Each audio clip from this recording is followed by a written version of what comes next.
परम पूज्यपाद श्री शिवरदा जी के चरणों में कोटि कोटि प्रणाम। पूज्यपाद आचार्य देव जी के चरणों में कोटि कोटि प्रणाम। पूजनीय अविंदा जी के चरणों में कोटि कोटि प्रणाम। हमारे ऋतिक देवता माँ दादा सबको जय गुरु। कहल जाला बिहार में कि आइल बानी तो कुछ लेके जाई कि खाली खिचड़ी खा के जाए के बाद आप लोग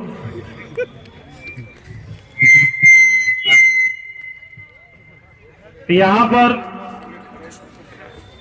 जितने भैया प्रांगण में बानी जा, जैसे दुर्गा जी में ना बोला जाला प्रसाद के सामने आ जाइए, वो ठाकुर जी के पास आ जाएंगे क्योंकि हमारे ठाकुर जी इस धारा राम पर और शक्ति फार्म में पधार चुकल बानी, कुछ लेके जाएंगे जैसे। और सुनी जा कि नशा के दवाई का बा आ दारू छोड़ावे के दवाई का बा।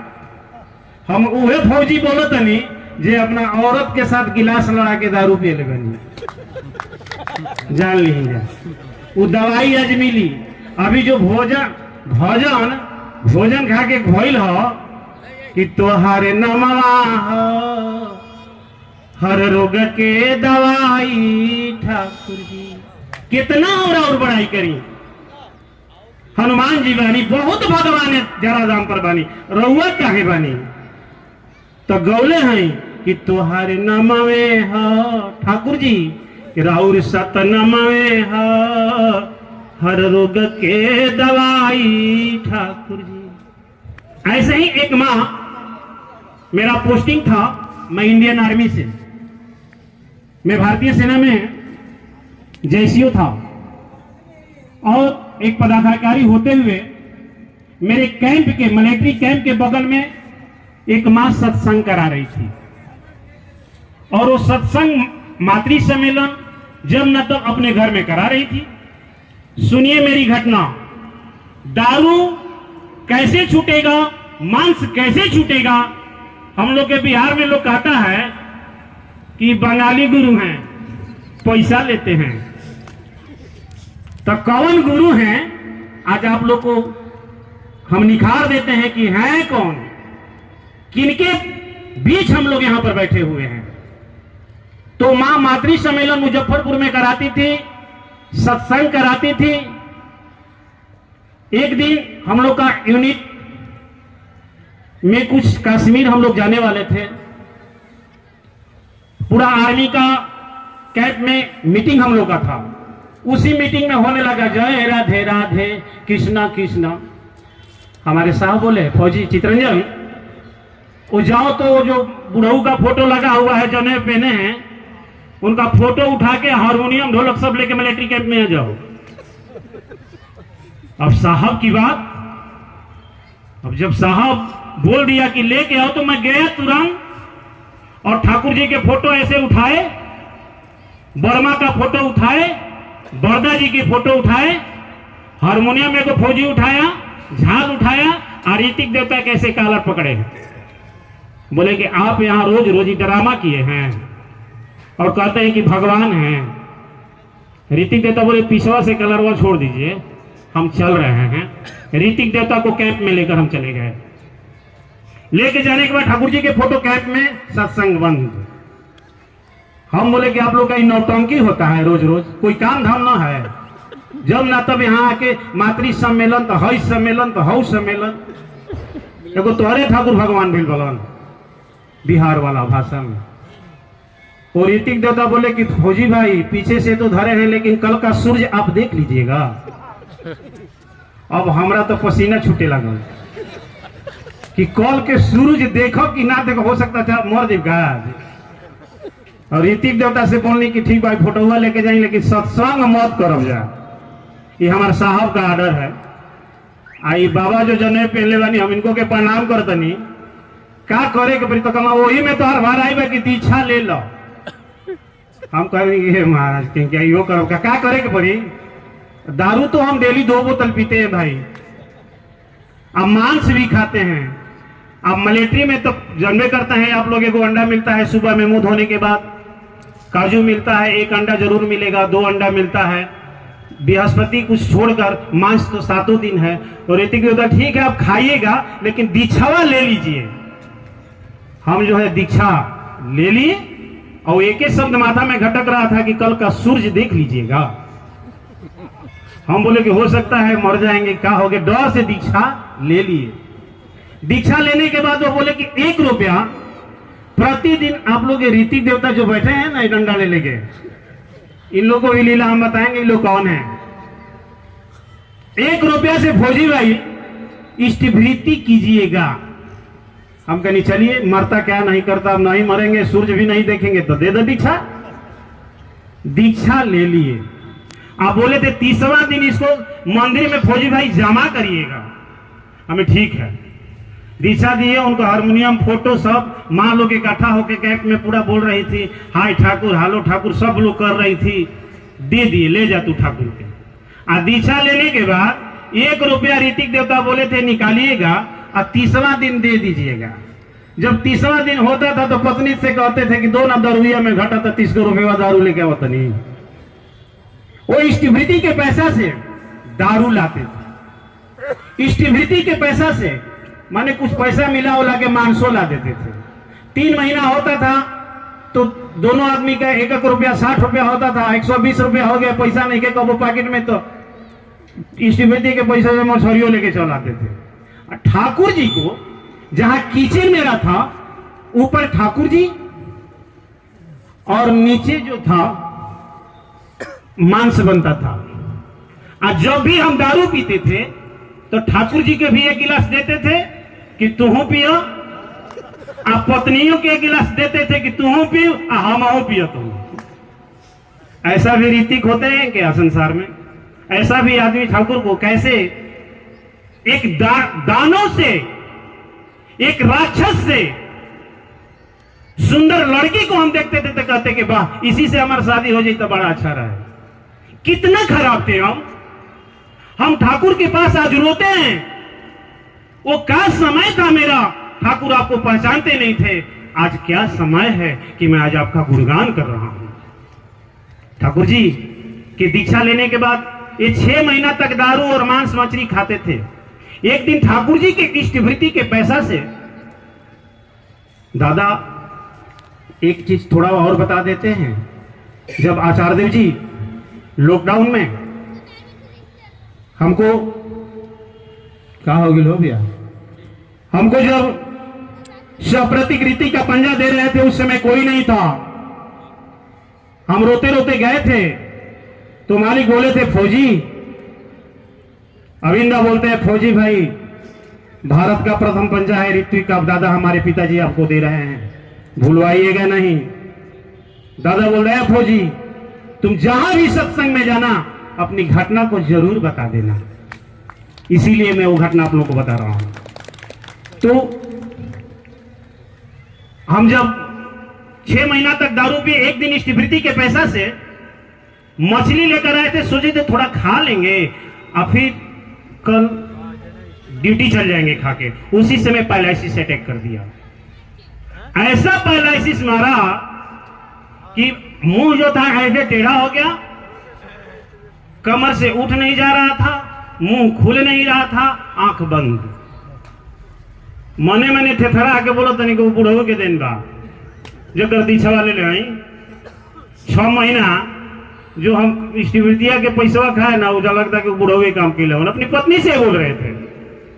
सारा मिलिट्री का डॉक्टर जवाब दे दिया, पूरा यूनिट थक गया 6 महीना तक। ये बचेंगे नहीं, ये बोलेंगे नहीं।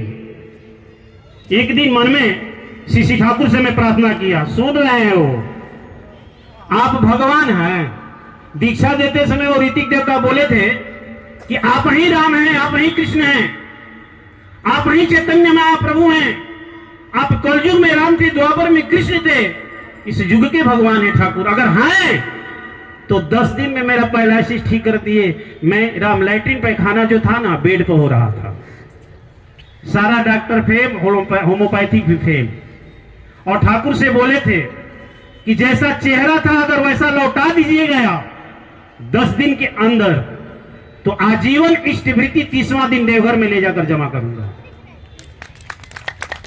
ठाकुर जी का एक हाथ जोड़े वाला फोटो रहुआ सब देख ले हो खबजा। वो ठाकुर जी के उस फोटो आज भी मैं बैग में लेके चलता हूं। मैं प्रण किया हर 30वां दिन इष्टवृत्ति देवघर में जमा करूंगा, लेकिन कब? जब 10 दिन में ठीक हो जाए तो। लेकिन तो वो भगवान मानव तो रहुआ राम आई कृष्ण आई।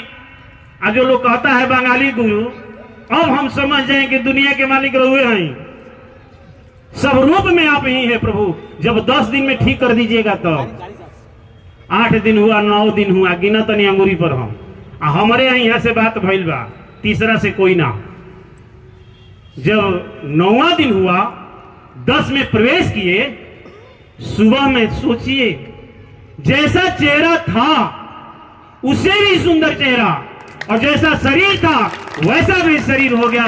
परम प्रेम श्री ठाकुर अनुकूल चंद्र जी की वो है मेरे परम पुरुष श्री ठाकुर अनुकूल चंद्र जी। बरौनी मंदिर का उद्बोधन हो रहा था। बरौनी मंदिर बिहार में पड़ता है। ऋतिक देवता को खबर किए कि मेरा जैसा शरीर था वैसा लौट गया। आए कैंप में हवा हो गया। ये तो अद्भुत चमत्कार।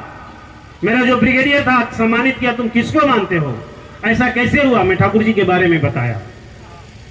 वो बोला हमको भी दीक्षा दिलवा दो, मेरी बेटी का कैंसर हो गया है, स्तन जो है डॉक्टर बोला है इसको काटना है। स्तन में कैंसर हो गया था। हमें कि ठीक है आपको दादा से बात करेंगे। मैं बरौनी मंदिर में गया। वो बोले ठाकुर जी का परिवार आ रहा है। फौजी भाई बरौनी मंदिर चलो, मंदिर के उद्बोधन में ठाकुर परिवार आ रहा है। मैंने ठाकुर जी के परिवार को देखने गया और डर भी लग रहा था कि ये लोग तो भगवान हैं। मैं छिप के ट्रेन से उतरा और छिप के ऐसे कोना में खड़ा था और देख रहा था ऐसा भी मनुष्य रूप में लोग होते हैं क्या। पूज्यपा दादा थे, अभी वर्तमान आचार्य देव जी, सिपाही दा पूजनीय बिंकी दा, सब कोई था। उतने जितना भीड़ लगा है ना, इससे भी ज्यादा उद्बोधन में भीड़ था। और आचार्य देव जी अभी वर्तमान बोलता है आए फौजी चितरंजन, यहां अगर कोई फौजी चितरंजन है तो हाथ उठाओ। मैंने ऐसे हाथ उठाया। बोले ठाकुर के इष्टवृत्ति से दारू पीता था, ठाकुर को तू हड्डी वाला पीस खिलाता था, अपने मांस का गुद्दा वाला पीस खाता था, मेरे सामने आओ। मैं उनके सामने गया। सोचिए कौन हो सकते हैं ये जो बैठे हुए हैं, बाई नाम मुझे पुकारते हैं, अरे चितरंजन इधर आओ। मेरे कंधे पर हाथ रख के कहते हैं मेरा नाम आप जानते हैं? मैंने बोला नहीं, मेरा नाम अक्रदूती चक्रवर्ती है, मैं देवघर में रहता हूं। प्यार से लोग मुझे बबाई कहते हैं, आप देवघर आइएगा।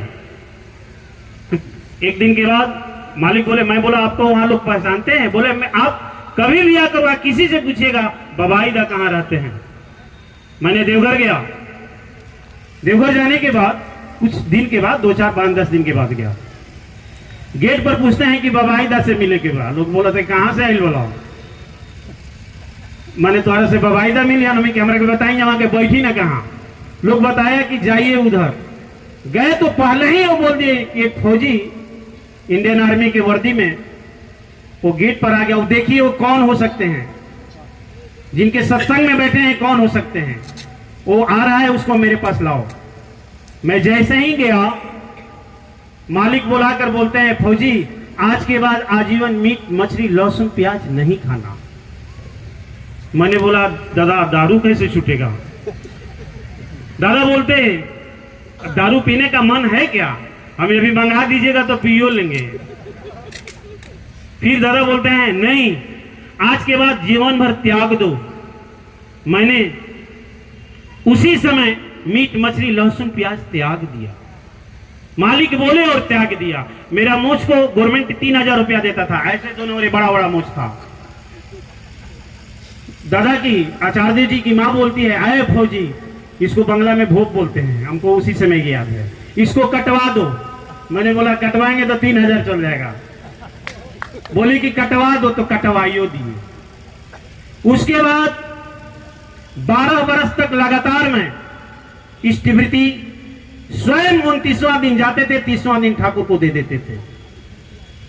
जब दिसंबर 2022 में लॉकडाउन था, मेरी सास डेथ कर गई। डेथ करने के बाद मैं रोते हुए बुलेट स्टार्ट किया अपना और गया देवघर। बहुत रास्ता में लोग रोका, आप निगेटिव है कि पॉजिटिव, निगेटिव है कि पॉजिटिव, माथा खराब हो गया। कोरोना में जाइए, यहाँ जाइए, कैसे कैसे अपना आई कार्ड दिखाते हुए आर्मी का मैं देवघर गया। देवघर गेट बंद, चारों तरफ एक चिड़िया भी नहीं उड़ रही थी। दादा के पास गए, गेट पर गए, बोले दादा हमको आचार्य जी से मिलना है। तो बोले कि दादा सबको मना किए हैं देवघर में जाने के लिए, यहाँ पर नहीं आने के लिए, आप क्यों आए? मैंने बोला मेरी सास मर गई है, कोरोना कब खत्म होगा उनसे पूछने आए हैं। तब तक दादा उधर से धोती लपेटते हुए आचार्य जी आ रहे हैं। बोला फौजी को बुलाओ। वो जो बोले बुलाने के लिए, तो गेटमैन कह रहा कि निगेटिव है कि पॉजिटिव, मम्मी हटाओ ना, दादा बोल दिए। गए अंदर, रोने लगे, दादा कोरोना कब खत्म होगा? जे हॉस्पिटल में जा रहा है हुआ नहीं रहा, उन्हें खत्म। दादा बोलते हैं चलिए स्नान किए हैं? नहीं। बोले स्नान किए, सिर्फ दादा थे। दादा गोराते हैं, अविंदा दौड़ के आते हैं, ऊपर से रीति के पंजा लावे, तो अविंदा दौड़ के रीति के पंजा लाते हैं। दादा बोलते फौजी वहां बैठो, बैठते हैं और माथा में लेके चैन लगाते हैं, वो जो कुबर है, और मेरे को गले में डाल देते हैं और बोलते फौजी। बोले दादा दीक्षा तो ना देवे आई। बोलते हैं सब आएगा, मैं तेरे कंधे पर सवार होऊंगा, ठाकुर तेरे माथा पर सवार होंगे। मैं कहता हूं जहां तुम जाओगे असंभव ही संभव हो सकता है। मैं दादा एक आकर बोलते हैं क्या इनका कुछ भराएगा खा? दादा लाल हो जाते हैं, आमी कुछ जानवे ना। दादा इसी भाषा में बोलते हैं, आमी भोला फौजी भोला। मैं इसको अपने साथ रखा हूं। 40 को धोती दिए थे, 40 को कुर्ता दिए, 40 को पैंट दिए। आजीवन बोले हैं धोती में मर जाना, लेकिन धोती फौजी खोलना मत। ट्रेन में तुम दीक्षा मत देना, मैं हूं तुम्हारे साथ। अगर एक राक्षस को 3-3 बोतल जो दारू पीते थे, मांस खाते थे, ठाकुर को सब फोटो उठाकर लाए थे, उसको जब राक्षस से इस मंच तक पहुंचा सकते हैं, उत्तराखंड में ला सकते हैं, तो ठाकुर चाहे मालिक चाहे तो ब्रह्मांड को सुधार सकते हैं, अगर हम इनको लेकर चलेंगे अपने जीवन में। तो ऐसी ठाकुर हमको चंद्र जी लगता अब हमारा समय पूरा हो गया।